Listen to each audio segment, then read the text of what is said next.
Welcome to the Deep Wealth Podcast, where you learn how to extract your business and personal deep wealth.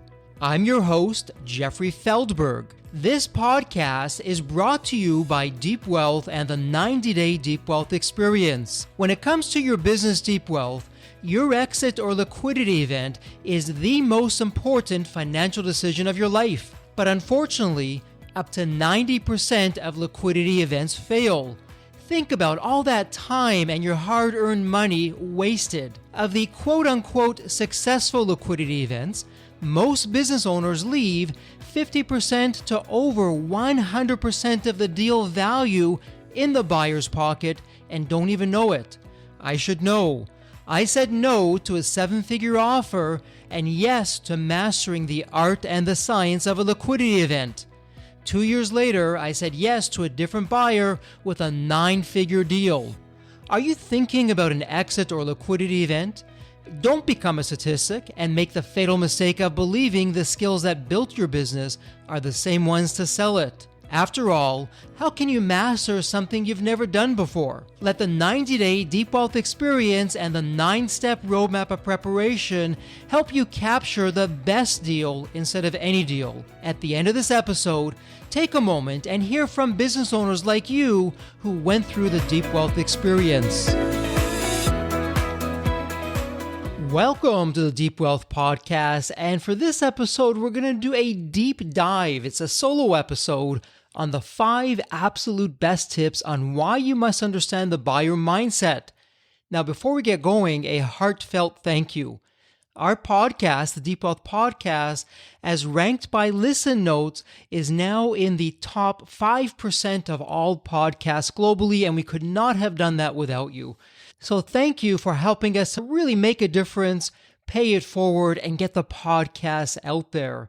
And speaking of which, before we jump into the solo episode, if you find value in this podcast, if you're walking away with strategies that help you both grow your business and increase its value, why not share it with your friends and colleagues and help us pay it forward? After all, at Deep Wealth, our mission is to change the social fabric of society one liquidity event at a time. And with your help, we're doing that. We're making a difference and we're getting things done. So that said, let's jump right into the 5 absolute best tips on why you must understand the buyer mindset. And we're going to be focusing primarily on step number 3 of the 9-step roadmap, which is your future buyer. Because for most sellers, they're selfish. All they think about is themselves. When it comes to the buyer, the only concern they have is the check going to clear the bank. And when it comes to your liquidity event, after all, this is the largest and most important financial decision of a lifetime. You have one chance to get it right. You don't want any deal. You want to capture the absolute best deal because you know it'll help you unlock your financial freedom. So let's look at 5 strategies that make all the difference and explain why you must understand the buyer mindset. So for strategy number 1, understand the buyer mindset by uncovering a buyer's painful problem. And strategy number 1 focuses on the what. Now, before we go into the buyer's painful problem, let's go back to the beginning. When you started your business, chances are you found a painful problem that you were passionate to solve.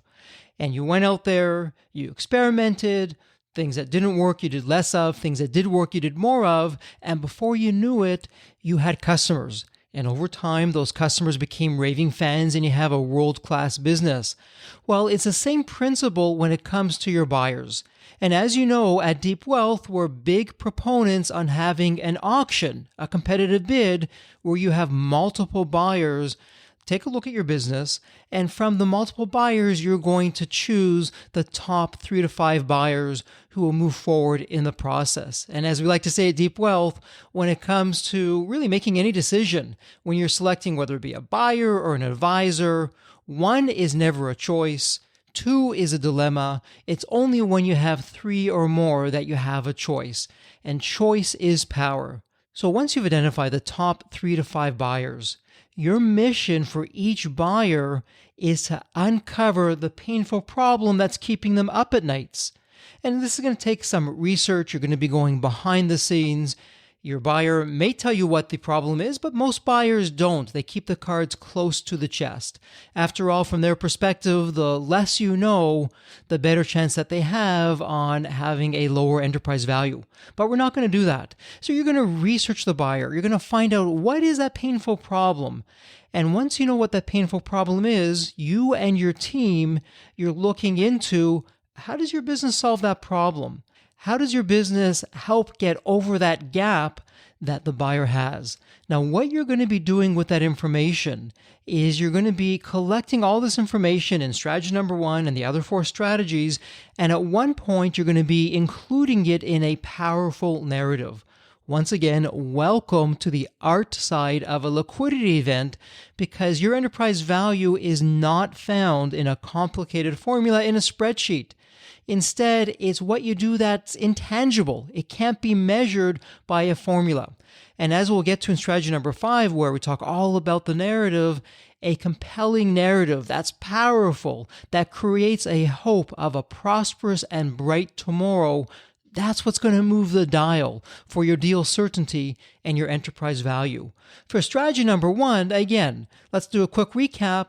You're looking at your top 3 to 5 buyers, and you're finding the what. What is that painful problem that your business is going to solve? So with strategy number 1 out of the way, let's now go to strategy number 2, which is the power of understanding why a business wants to solve a problem. And as you guessed, strategy number 2 focuses on the why. So when you know what the problem is for each buyer, you're now asking the question, well, why? Why is that a problem for the buyer? And along the way, you're going to be asking other questions. What does it mean to the buyer if the problem is solved? And what's implicit in that question, what does it mean if the buyer doesn't solve the problem? Now, once again, if the buyer keeps the cards close to the chest, you're going to be doing an educated guess, a best guess as to why it's important to solve that problem. But your insights aren't going to be far off the mark, because after all, you can imagine in your business what it means when you have this looming problem that you're not able to solve. Perhaps it's holding back your growth. Perhaps you can't create a market disruption. Maybe you're losing business to the competition who now have the one up on you, and you're desperately trying to figure out, okay, how are we going to solve this problem? What does that look like? Well, it's no different with the buyer. And here's the thing. When you go from really understanding who the buyer is and you master the art of talking and thinking like a buyer, that's where things really begin to change. Because in your communications with the buyer, when you demonstrate both the what and the why, what you're doing is you're building trust. And as you know by now, at Deep Wealth, our thesis, which isn't a thesis, it's a fact, the currency in mergers and acquisitions is not money. The currency is trust. Trust is not only for buyers, it's for all of your advisors. The more you are trusted, the higher the level of comfort that the people have. And when people are comfortable, when they're relaxed, they not only want to deal with you, but they're more likely to be open with you, to be more transparent with you. So your mission for each of the buyers is understanding why it's important for them to solve that problem. And sometimes you'll have no clue or idea, and you may be far off the mark.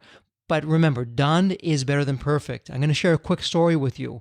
In one of the early episodes on the Deep Wealth podcast, we brought on an investment banker. And the investment banker was representing a bank. And the investment banker does what a really good investment banker does. And this is to capture the absolute best deal. And it's now at the closing dinner. Everyone is there. The seller is there. The buyer is there. The investment banker is there. The deal is done. It's closed. There's no more secrets. And at one point in the dinner, the investment banker leaned over to the buyer and said, "Hey, would you mind telling me why you bought the bank?" And what happened next absolutely floored the investment banker. It was another bank that bought the investment banker's client. And what the buyer said was, well, what was really interesting to us and why we ended up doing the deal was that your client holds a license. And that license in that country not only saves us taxes, but we're going to leverage that license that's going to save us taxes across the board in all of our activities. And to tell you the truth, the buyer said, and this is where it can hurt a little bit, the buyer said, you know what, given what we paid, we would have paid even more. We're so happy now that we have this license that's going to allow us to do things that we couldn't do before. So in this instance, it's an example of you may never know until after the deal why it was important for a buyer to buy your business, but what you're doing is you're taking an educated guess as to what that is. Again, done's better than perfect, something is better than nothing, and chances are you're going to figure out the why behind the problem. And so let's now move on to strategy number 3. Strategy number 3 is why you must uncloak who the decision makers are for a buyer. And here we're focusing on the who. This is something that's a very subtle point, this one strategy, and most business owners completely overlook it. Remember, you've got to stop believing and you have to go from believing to knowing in your liquidity event. So just because you're sitting across the deal table and you're seeing all these people that are there from the buyer, that doesn't mean that they're actually making the decision. Let me give you one of many examples, and who the actual buyer is, your imagination is really your only limitation. But here again, through our diligence, and again, step number 4, the due diligence audit, the internal audit that we're doing, not only on ourselves, but also on the buyers. As you'll recall, this is where you do a reverse request for proposal, and you're taking your top 3 to 5 buyers, you're asking them very specific questions. One of the questions before you sign the letter of intent, before you choose the buyer that you're going to go into final discussions with, you're finding out who the buyer is. Now imagine for just a moment that for one of the buyers, the ultimate decision maker is a board of directors. And when it comes to board of directors, there's all different types. Some board of directors are a rubber stamp. Whoever the CEO and the team decide to work with, they give their approval. But then again, we got to go from believing to knowing. Maybe that isn't the case. Maybe it's a very active board of directors who hears what the CEO and the team have to say, but they come to their own conclusions. So imagine now you didn't know that the final decision maker is the board of directors, and you're going through the liquidity event, you're talking to the representatives for the buyer. You believe that these are the people who are going to be making the decision, but guess what? They're not. They're only relaying the information to the board of directors. The danger that you face, left as is, that board of directors, it may be like a game of broken telephone. They're not hearing the full message. So what can you do in this particular situation? Well, you could ask to speak to the board of directors. You could find out who is on the board of directors, and whether the buyer tells you that or not, it's likely going to be information that you can get anyways. And you can get a sense of who the board of directors are, what they're all about, what they're looking for, and knowing this information will have you change your narrative. And you're also going to act differently in this case because you can't assume that your information, that your narrative, that all of the facts are going to get to the board of directors in the manner that they were intended. So you're going to go out of your way to ensure that your message is on point, that you're not just speaking to the people at the deal table, you're speaking to the board of directors and what their interests are. And once again, on the art side of the liquidity event, and squarely in the focus of step number 3, future buyer, we're tuning in to the world's favorite radio station. And if you've been listening to our episodes, you know the world's favorite radio station. And if you're new, the world's favorite radio station is WII.FM, the What's In It For Me radio station. And in this instance, it's going to be the What's In It For Me, not only for the people at the deal table, but for the board of directors as well. And depending on who the board of directors are and what their mandate is, they may have a different agenda than the CEO, than the people that are sitting at the table. Or on the flip side, if it's not a board of directors, we can imagine for a moment that it's going to be a CEO. But is it? Some CEOs, they may go along with the consensus of the team. Yet other CEOs come to their own independent conclusion. Even if the team is recommending a particular solution, in this case, your business, the CEO may have other ideas and go against what the team is saying. So you can never assume who the final decision maker is. And you can never assume that the people sitting at the deal table are the final decision makers. You must know. So going from believing to knowing is everything. So now that you figured out the who, let's go to strategy number 4, which focuses on the how. And strategy number 4 is understanding the buyer mindset as you know how the buyer pays for the deal. There's all kinds of different buyers, and each buyer has a very specific situation when it comes to funding the deal. Some buyers may have cash in the bank. Other buyers may want to do a deal where it's going to be cash plus company stock. Yet other buyers may not have the cash in the bank, and they're going to pay for the deal entirely through outside financing. So in understanding the how the deal is being paid for, you now know the financial position of the buyer. And you're also going to know the kind of financing that's involved. And what you're now thinking about, how does the financing affect your business's bottom line? As an example, if the buyer is going to outside markets, maybe they have another group of investors, maybe they raise the money, maybe they're going to a bank, maybe they're going to be doing this through the bond market, whatever the case may be, how does that affect your business bottom line? Are there going to be interest charges? And if there are, what is the cost of the interest? How's that going to affect what you're doing? Now, on a side tangent here, this is one of the reasons why at Deep Wealth, we do not believe in the E word, otherwise known as an earnout.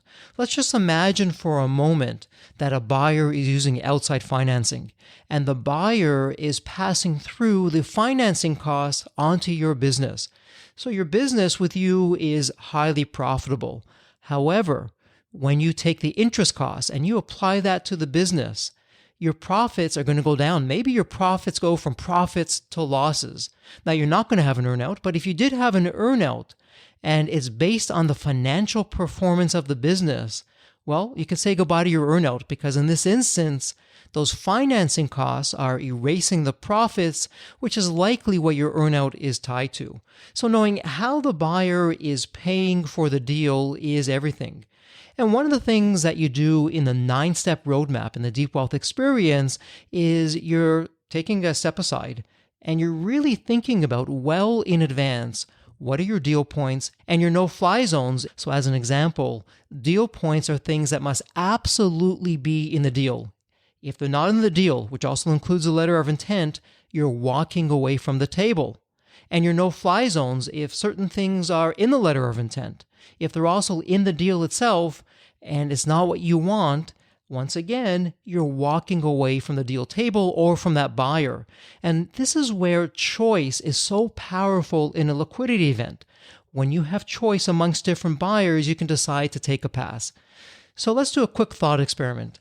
Let's imagine for just a moment that you don't have an appetite for risk and you view financing as a risk. Maybe the buyer, best of intentions, plans to get the financing in time for the deal closing, but something happens and the financing doesn't come through.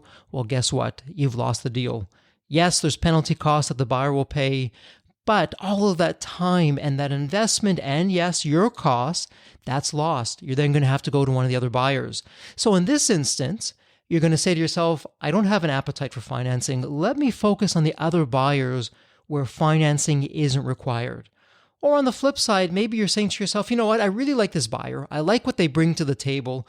I understand that there's risks in financing, but I'm okay with that. I'm going to take that risk knowing that there's no guarantees. Hopefully the deal will go through, but there is a risk that the deal won't go through. A quick story for you while we're talking about this. In my liquidity event with Embanet, the buyer decided to go to the bond market to finance the entire deal. Now, the buyer had done this time and time again, knew the way around the bond market, was very successful in doing this. So the buyer had a track record of success. Now, in looking at this, I discussed this with my business partners, Waleska and Steve, of okay, how do we feel about the buyer using bonds to finance the liquidity event? And when all was said and done, we were okay with that. We had a risk tolerance that included outside financing. Now, as you all know, the deal ended up closing. But here's what nobody knew. 2 weeks after our deal closed, the Great Recession came onto the scene. And the first market that felt the Great Recession was the bond market. Now, the deal was closed, so there was no point in holding the cards close to the chest by the buyer. So I reached out to the buyer and I said, hey, given what happened, if our deal was going to close now, would you have done it? Would you even be able to do it? And without batting an eye, the buyer said to me, Jeffrey, not a chance. The cost of bonds has gone up so much that it wouldn't make sense for us to do the deal. Now, there's an old saying, I'd rather be lucky than smart.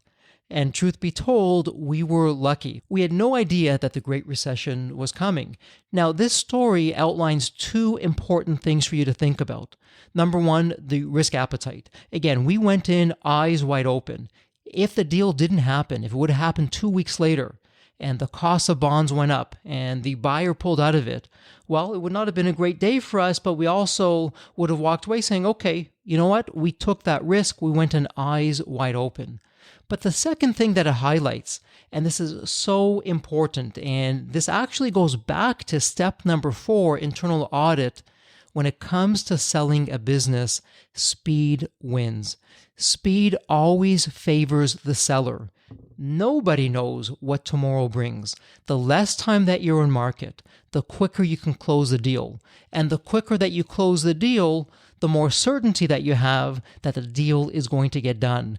And once again, preparation is the gift that keeps on giving.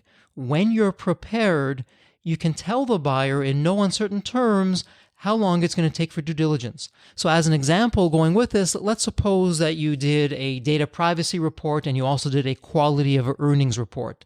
Because you did that, and yes, you spent some time and you spent some money doing that in advance. But imagine that you didn't do that, and now you're in the liquidity event, and the buyer says to you, we want to do a quality of earnings report, and we're also going to do a data privacy report. We're going to need an additional 8 weeks in diligence. And in this instance, it delays the deal. Is something going to happen in the 8 weeks? Well, your guess is as good as mine. Nobody knows. So when you do things in advance, when you're prepared, you call the shots. You have the confidence and you have the certainty that comes along with that. You know what you want through your deal points and no-fly zones. You know what you don't want through your deal points and no-fly zones. And you can, with certainty, look at the buyer and say, hey, these are the terms in terms of timelines that things have to be done. Can you do this? Can you live up to this? And this is before you're signing the letter of intent. This is where you have the most leverage. Because as you know, once you sign a letter of intent, you now go into an exclusive period with that buyer. You cannot talk to the other buyers. It's just you and that buyer. And so you're really able to, well in advance, call the shots, particularly when it comes to timing. And this is yet another reason why you want to have a competitive process with an auction. Buyers know that they have competition. So an auction keeps all buyers on their best behavior. And the thought experiment that I'd like to give with this is imagine that you want to buy a home and you're the only buyer on the scene. Chances are, because you're smart, because you're good at negotiations, when you put your offer in, you're going to have all kinds of conditions and terms that are going to favor you. You may even come in with a lower price. And also, you may want to extend the amount of due diligence, the time that it's going to take, and when the deal closes. And you know you can do that because you're the only buyer on the scene. By the way, this is one of the reasons why unsolicited offers are not the way to go. It's also why unsolicited offers are so powerful with buyers, and they use it all the time because they know that they have leverage over you. Once they take you down the rabbit hole, otherwise known as a liquidity event, they can do all kinds of tactics to try and tire you out, to stall things, to take their time because they know there's no one else on the scene. Let's go back to our thought experiment. It's the same home, but this time you know that there's 10 other buyers. So here's a question for you. Are you going to come in with the same offer, Or instead, are you going to come in with an offer that maybe you have no conditions? Perhaps you have a higher price than what you would have done otherwise. It's a clean offer because you want to beat out the other buyers. You want to end up buying that house. So you're going to do whatever it takes in how you interact with the homeowner, in what your offer looks like to get that done. So when you know what you want, when you know what the buyer mindset is when it comes to financing, you can make the best decision with certainty of the type of buyer that you want to deal with. And again, all offers aren't the same. You can take two offers from two different buyers that may have the same enterprise value, but the terms, the conditions, what they put into the letter of intent, what they put into the offer is going to be different. And in step number 3 in the 90-day Deep Wealth experience, one of the things that you're learning is how not to find just any buyer, but how you can find the best buyer. And the best buyer for you is the one who has the absolute best cultural fit for you, your team, and your business, as well as all of these stakeholders. So now with strategy 4 out of the way, let's bring this one home. Let's go to strategy number 5. And the really interesting thing with the whole buyer mindset and understanding it, of why you want to know the 5 absolute best tips and why you must understand the buyer mindset, each of the strategies build one on top of the other. Because strategy number 5 is creating a powerful narrative to help you capture the deal of a lifetime. So heading into strategy 5, you know the what, the why, the who, and the how of the buyer mindset. You now know each of the buyers really well. And when it comes to creating a narrative, as you've heard in other podcasts, your narrative can be up to 80% of your enterprise value. Yes, you heard that right. Your narrative can be up to 80% of the enterprise value. Now, does this mean that you can have this incredible narrative, but you don't have the financial results and you're still going to get the best enterprise value? Probably not. You really need both a terrific narrative that's compelling, as well as the financial data, the facts, and all that other information that support what your narrative says. So now, when it comes to creating a narrative, your narrative will be different for each of the buyers. So let's assume for just a moment that you're looking at your top 5 buyers. Your narrative will, for each buyer, highlight what you learned about that buyer. Now, part of your narrative will be the same for each of the different buyers, but you're going to tweak it. You're going to customize it. Because again, really, when you think about it, the strategies are figuring out what is that painful problem? Why is it important for that buyer to solve that problem? Now, contrast this to most business owners. They just show up to the investment banker, yes, take me out to market. 9 months later, they're having the deal done. They didn't have the time. They didn't have the know-how. They didn't do the preparation. And they're hoping that just showing up is going to be enough. Will it get the deal done? Well, yes, the deal will get done. Is it going to be the best deal over any deal? And it's a resounding no. When you're not prepared, when you don't have the right narrative, you will not get the best deal. And for most business owners, let's go through a few stats here. For 90% of business owners, they have the golden handcuffs. What do I mean by that? What are the golden handcuffs? Well, 90% of business owners, their wealth is tied into the business. When I was running Embanet, I was one of the 90% of business owners where my wealth was tied into the business. Pun intended, your deep wealth is in the business, but if you don't prepare, you're not going to extract your deep wealth, which is often hidden. And that's one of the powerful things about the 9-step roadmap. Every step of the way has you prepare. While you're preparing, you're growing the business, but you're also uncovering that hidden deep wealth so that you can extract all of it. So you've now created this powerful narrative. You've differentiated it for each particular buyer. You get the buyer excited about the future. It's a bright and prosperous future for the buyer because remember, buyers know what your business did yesterday. They know what your business did today. What they care about is what your business is going to do tomorrow and going forward. And for a buyer, step number 3, once again, future buyer in the 9-step roadmap, a buyer is doing 2 things. They're always looking at, number 1, how can they reduce the risk? And then number two, how can they maximize the return on investment or the profit? Because again, your buyer like you is in business to be in business. And so when you have a narrative that gets the buyer excited and it has a bright and prosperous future for that buyer, because you know what the problems are, you know how you can solve the problems, you've shown and told the buyer exactly how that's going to work, you know who you're speaking to, you know who the final decision makers are, so you can talk their language and talk in a way that resonates with them. That's where the excitement comes. And you've heard me say this before in the Deep Wealth podcast. I'm going to say it again. All of us make decisions based on emotion first, and we justify it with logic later.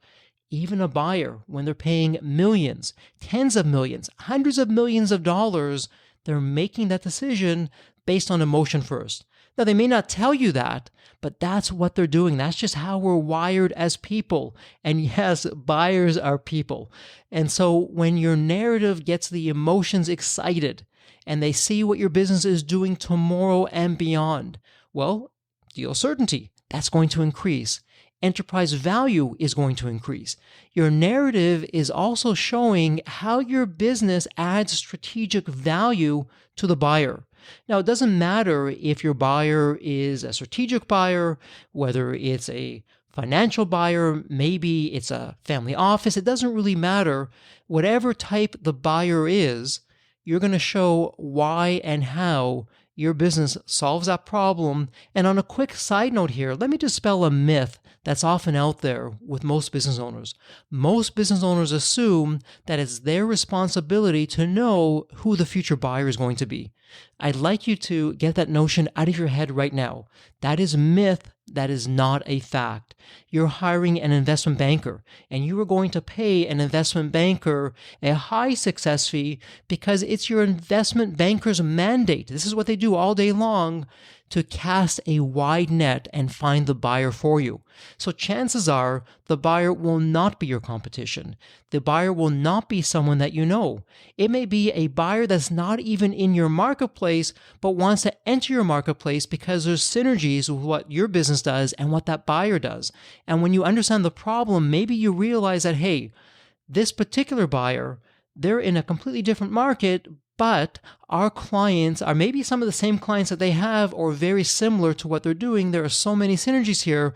This is a way for a buyer to add new life to the business, to grow the business, to grow revenues, to grow profits. That's why they want to buy the business. So can you now begin to see why, when you understand the mindset of the buyer, how it completely changes the game? It moves the dial for the success on your liquidity event and the enterprise value, because again, you want your financial freedom. You don't want to have the golden handcuffs. You want to have the best deal over any deal. So with the 5 strategies out of the way, let's do a quick recap on what each of them are and what your takeaways are. Strategy number 1 is to understand the buyer mindset by uncovering a painful problem for that buyer. Now, chances are when you're looking at potential problems for each of the buyers, you're going to come up with a whole list of problems. But again, you don't want any problem. You want the most painful problem.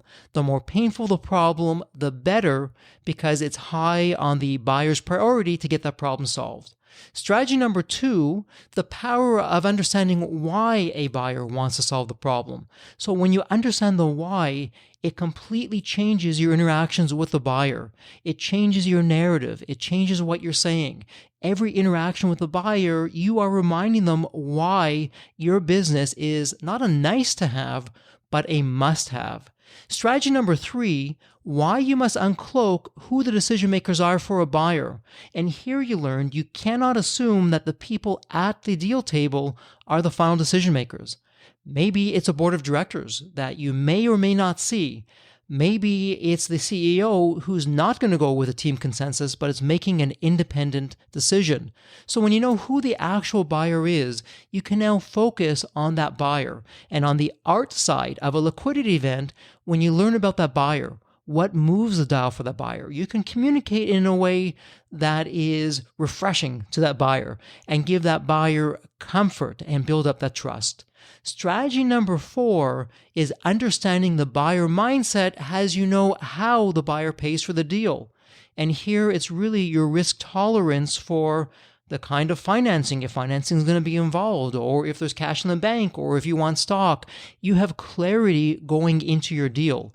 By the way, when you share your deal points and your no-fly zones with your investment banker, this is step number 6 of the 9-step roadmap. When you're selecting your investment bankers, they know right up front what you want and what you don't want, and they in turn will let all the prospective buyers know what the deal points and the no-fly zones are so that no buyer shows up with any surprises. You may lose some buyers in the competitive process, but you know what? Better that you do that now than later. You only want to deal with buyers who are serious about buying your business. You never would have had to deal with those buyers anyways. And so when you understand the how, and you have your deal points and no-fly zones, it makes it so much more easier for your investment banker to clarify that to the buyers. You have clarity, you know what you're looking for, and it helps you choose the best buyer. And then strategy number 5, the final strategy, once again, everything funnels into creating a powerful narrative to help you capture the deal of a lifetime. And you know that in your narrative, you're talking about what the painful problem is, why it's important for that buyer to solve that problem, and how your business adds strategic value for all of the buyers. So there you have it. Those are the 5 absolute best tips on why you must understand the buyer mindset.